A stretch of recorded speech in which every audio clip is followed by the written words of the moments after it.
Hello GIS community, welcome to the GIS Connection series. My name is Ms. Stefana and I'm GIS Parent Liaison.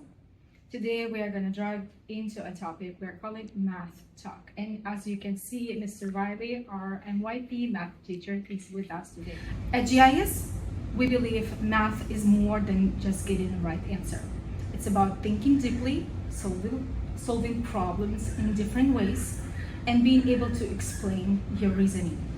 These skills are especially important in the IB Middle Years program, where students are encouraged to be curious, reflective, and confident learners. To explore this further, we have invited Mr. Reilly to help us to understand the math and his approach in the classroom. Hello, Mr. Reilly. Hello. Thank you for being with us today. My pleasure. Would you please start with introducing yourself? How many years have you been with GIS? Okay, so I'm Daniel Reilly. This is my 15th year here at GIS. I spent 11 years in 5th grade, 1 year in 3rd grade, 1 year in 4th grade. This is my 3rd year in middle school math. How do you like that? I like it quite a bit. I mean, I have a lot of students, but I understand math. Math makes sense to me. On my board there, I have my math facts up there, and I tell students all the time that math is hard when it's hard. It's easy when it's easy, so I try to make math easy. And that's my whole goal here, to make students understand what they're doing and feel comfortable, because I find most students, when they come into the NYP program in math, the ones that don't do well, they lack confidence. And so I make sure to build confidence in them, because if you're confident in what you're doing, then you're confident to try new things. Yeah, this is fantastic. Thank you for doing this Sure. job. Now let's dive into our questions. The first question I would like you to comment is, why is it important for students to explain their thinking in math? Well, I think the main reason why it's important to tell me your thinking is the answer is just the destination. We go there, we get the answer, but the journey to get from the start of the question to the answer, that's the important part. It's the journey. I talk to my kids all the time about, they know I take motorcycle trips every summer, and I usually have a place I'm going to, but I don't care where I'm going to. It's all about the journey I go there, and I never plan that stuff there. So I tell them to think of it as we're going on a mission, like a puzzle, and these are the pieces. There are many ways of doing puzzles. I know some people turn all the pieces up one, other people do all the edges, other people do the colors. There's many different ways of doing a puzzle. There's many different ways of solving math problems. But you need to be creative in what you're doing, because we always want to ask, how did you get there? Yes. Because as I tell them, if you got the answer was 15, okay, well then how old are you? 15. What did you have for lunch today? 15. 15 is only the answer to one problem. But if you know how to get the answer, and that's the important thing, the journey is knowing how to go from point A to getting the answer, not what the answer is. We don't really care about the answer. That only works one time. But knowing how to get the answer, that works every single time. Well, it sounds pretty hard. I mean, I understand that the concept you are dealing with every day with students. Do you see a lot of confusion in students when they have to think about the questions you ask them instead of just giving an answer? I don't think they mind it a whole lot, because as I tell them, you could, like if we're doing anything that's graded, you can have a wrong answer, but if you explain the right way to do it, I can give you credit for it, because I care more about that than I do about the answer. Because I know I've taken many college classes, and I took one a couple of summers ago. I forgot to put a comma in a couple of places. I got the answer completely wrong. I'm like, I did the math right, but I forgot to do it. My typing skills weren't great. So yeah, I tell them all the time, let me know what you know, and we go from there. Yeah, that's a great approach. I appreciate you doing that, because understand some students could feel frustrated and to the point where, well, I cannot get the right answer, and that's okay. Let's start from the point you know what you're doing. Okay. The next question would be, how do you help students share ideas and learn from each other? Well, we do a lot of talking in this class. As I said, I'll do a little bit of teaching. They listen, we talk, they go to boards, and they're working in groups. Working in groups of 2, 3. If it's a language issue, I might have 4 people together. But as I tell them, when they're doing that, when they're working in groups at their table, what they're really doing is, we can look at this environment here and say we have 30 students and 1 teacher. Or we can say we got 31 teachers. And that's my approach.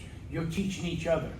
I'm 68 years old. The way I look at things are a lot different than the way 11 and 12 years old look at things. So I want you guys talking to each other because you talk the same language. I'll explain it my way, and then I find it fascinating when students will come up, can I show you another way? Can I show you another way? And sometimes I have to stop them because, no, sorry, we need to move on, lunch is coming up. But they love getting involved in the discussions, and I reward them for being involved. In my class, participation is so important.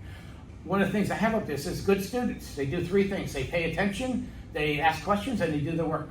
And I tell them that if you do that in school, if you do that in life, if you're doing that at your job, you ask questions, you do your work, you pay attention, you're gonna keep your job. You don't do one of those three things, we're firing you. So I try to build everything that we do here as a skill that will work for them in real life outside the classroom. That's awesome. I want to be a student. Come on in, just bring chair. Thank you for sharing. This leads us to our third question, which is how do these discussions, conversations, help students grow as learners beyond just math?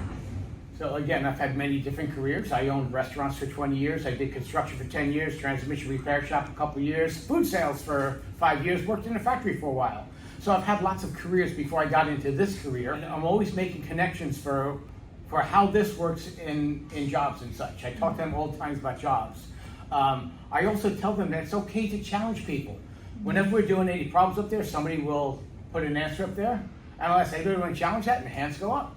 Okay, how do you want to challenge them? And then they get in a discussion. That person said, well, here's what I did. And this person said, well, here's what I did. And then, okay, what do you guys think? And I'll let them decide what it is. But I think that the thing is for me, it's important that students know that they can challenge teachers as long as they do it respectfully. Yes. I mean, if you think in fact, I just started something where I have a little pegboard up there where students that find me making a mistake, I call that Mr. Reilly's wall of shame. And I give them a Jolly Rancher for correcting me, and they sign it, I put it up there, boom. And that's where I make my mistakes, because I want them to know that I make mistakes too. But I really appreciate the fact that they call me out on my mistakes. That means they're paying attention. Yes. And sometimes, do I do that on purpose? No, I would never do that on purpose. But I know that they're paying attention. If they're paying attention, they're doing 2 or 3 things good students do. Now, I need them to do their work and ask questions. I use a lot of the stuff that I've done outside of school. I've done a lot of construction work. I share that with them. And we take that inside the classroom here, where I'll talk about something I'm doing at home, like remodeling my kitchen, and I'll ask them to tell me how many tiles I need for this floor here. And I have tape measures there. They'll come out, they'll measure it all there. I'll get maybe 4 different answers, then we'll talk about why they got different answers. But I'm a firm believer in letting them do things, and I do that, and I don't grade it. There's no rubric for it. It's like, here's a tape measure, let's do some stuff. I had them working on their tables here last week, where I gave some people a paper clip, some people a pencil, some people a sticky notepad. And I said, tell me the perimeter of your table. And they're like, what do we measure with? Well, I just gave you something to measure with. Didn't give them any instructions, and they were taking the paper clips, they were marking them down, and they were learning how we did measuring before we had tape measures and such. And interesting enough, I gave 2 paper clips. I did 2 groups of paper clips, 2 groups of pencils, 2 groups with sticky notes, and then we compared how they did. And they all came out just about the same, except for the paper clip. And we talked about why was it different. Well, one group used the regular paper clip. The other group, they stretched it out and they made a long one. And we talked about why you might do that. What's the difference between a yardstick and a ruler? Why do we have tape measures? And then we spent some time looking at, when did the first tape measure get invented? What did we have before that? I have some of the old tools. I have one of the old folding rulers that we used to use back in the old days before you had tape measures. I bring that in, I'll let them use that stuff. They love seeing the tools I use, and they love knowing that the things that I do, I've done outside in the real world, and I got paid for doing it. So I tell them, I said, look, I get paid for not only teaching math, but I use my math outside, and it makes money for me. Yeah, it really does make a difference when you can show them how to apply their math knowledge into the real world. Well, one of the things I try to do on Fridays is I try to make my Fridays financial Fridays. I talk about money on Fridays. I share with them my investments, my bank accounts. We'll spend time looking at mortgage rates and how the interest rates greatly affect stuff. Because nobody told me this stuff when I was in school. Yes. And I realized they're in middle school, but somewhere along the line, they might come up and go, I remember when Mr. Reilly told us you try to get a 15-year loan instead of a 30-year loan. And you see how much money they save. You give really valuable I hope it is. Yes, Yeah. I'm sure they will remember you. Yeah, well, as I tell them, it works for me. I show them how my life is all set up, how I have no bills, I've got all this stuff going on, and I've got my rest of my life set for me, and I want them to get there as quick as they can.